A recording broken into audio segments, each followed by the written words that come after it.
What's up, everyone? This is Sean Rampersad here with the Lend Rant Mortgage team at TMG The Mortgage Group. Today, I'm going to be talking to you about another topic that I think is really important, especially for you first-time home buyers, and it's going to be on how to save for a down payment. Okay, so I'm going to be throwing out some tips and tricks that I've used over the years and my customers have used over the years, and things that I suggest to my customers as well to so that they can get into their properties sooner. So I'm just going to get right into it and make a go at it. Okay, so number one is create a budget for yourself with your everyday spending on it. Okay, so every day we're going out, we're doing Starbucks, and we're doing Tim Hortons, and we're doing this and that, and we've got all these little small expenses that add up really fast. Okay, so I want you to put a budget on that so that you're only spending what you need to spend. I'm not saying don't enjoy the luxuries of life, but if you don't own a property yet yourself, you should be cutting some things out so that you can take some of that money and put it towards a savings plan. Every little bit adds up, and it doesn't take long for you to get into a property. So create a budget for yourself, put it on a spreadsheet. I know Mac computers and PCs all come with budgeting, like some sort of budgeting spreadsheets. Use them, and it will make things work smoother for you. The number two thing is to put away 15 to 25% of every paycheck into a separate account. I do this myself, and it makes a massive difference. Everything just adds up over time. So one of the examples that I use is what I'm doing myself. Every time I get paid, I take 25% of my paycheck, I give it to my wife, and she puts that into a separate bank account that none of us look at, none of us touch, and it grows really fast. Number three, you can rent a room in your house or in your basement. I know a lot of people don't like having people in your property or your rental or where you're living, but it does make a big difference. Right now in the city that I'm in, you could rent a room for about $650 a month. If you've got 3 rooms in a house, you may rent 2 of them. I mean, that's giving you $1,300 in rental income per month. Multiply that by a year, and you've got 5% saved on a $300,000 property. So it can be really significant if you can make that type of sacrifice and have someone else living in your house. If you don't want to have a stranger in, you may have a family member or a close friend that you trust and like, but it'll make a big difference for you as well. Number 4, get a savings account where the bank will take a part of your spending and put it into savings. So for example, right now with Scotiabank, they have an account that I actually have where if I'm spending 30 cents, it rounds it up to $1. So it takes 70 cents of the 30 cents and it puts it into a savings plan for me.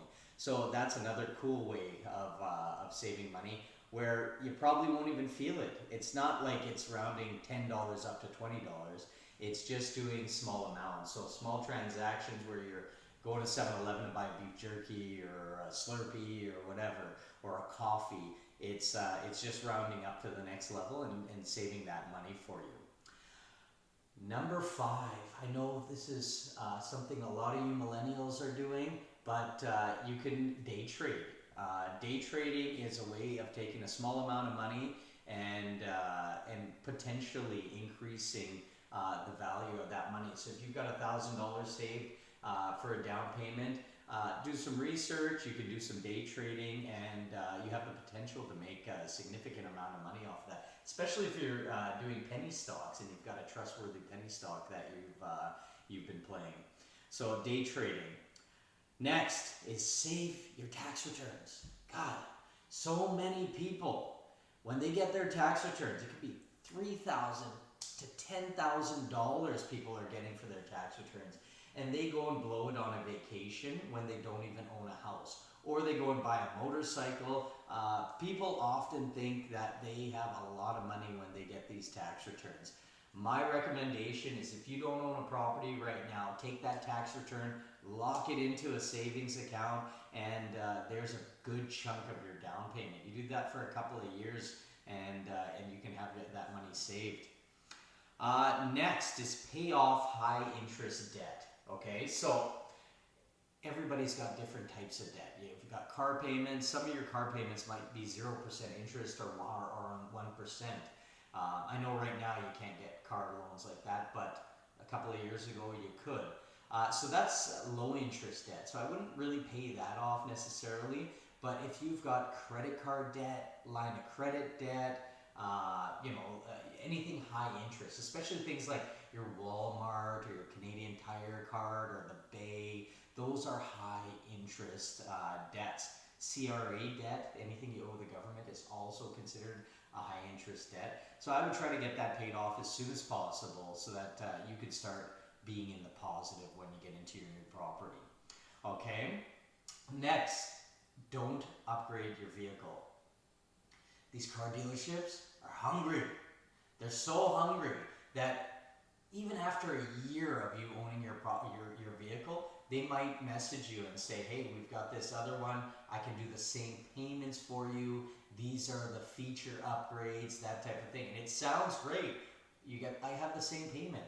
You know what they're doing? They're taking the value of the old car, they're putting that into the payment, they're stretching out the amortization, so how long it takes you to pay it off, and then giving you this new payment. So that's the trick with car dealerships.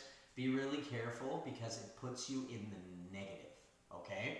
So avoid upgrading your vehicle, please, if you're trying to sell a house. Next, sell a toy. I can't tell you the amount of customers that I have that have so many toys, but they don't have a house. I'm here in Alberta, in Edmonton, Alberta, and I have customers with $100,000 campers right now with payments of $1,500 a month, but they don't own a house, they're renting an apartment. It doesn't make any sense.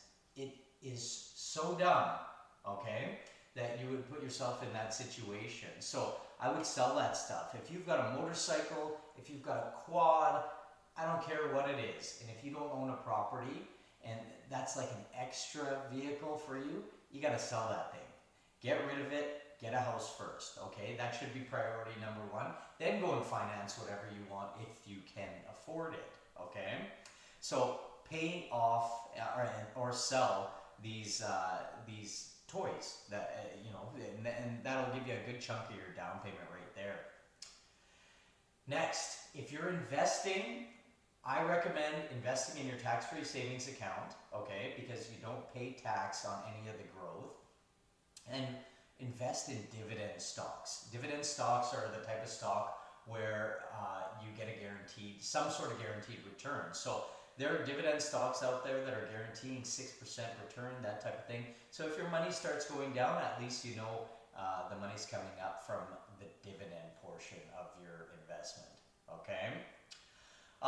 Next is Maximise work contributions, okay? So a lot of workplaces, so for example, if you work for the government, you can put in a certain amount of money into your RRSP every month and your work will match it, okay?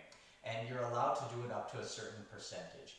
Other companies is you could be investing in company stock, that type of thing, where they'll give you a certain amount of company stock if you invest X amount of your paycheck. Maximize these things. I've seen massive growth, and you're allowed to use those programs for the first-time homebuyer incentive or the RRSP homebuyer plan.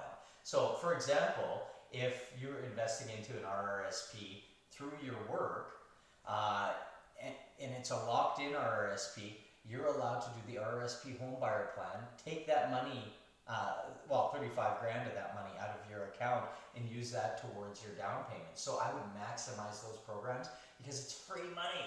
Take it, okay? Next, invest with a partner in a joint venture, okay? So if you've got somebody that has some cash and they would like to invest with you, and you guys are buying a rental property or something like that, invest with a partner. That's another way of saving the money for a down payment.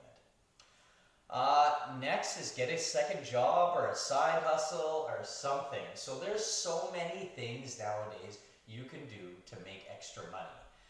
Some of these things, for example, that you can do for home is you can look at websites like Fiverr, and you can do design, you could blog, you can vlog, you can do voiceovers. I mean, there's just a multitude of things that you can do to make more money.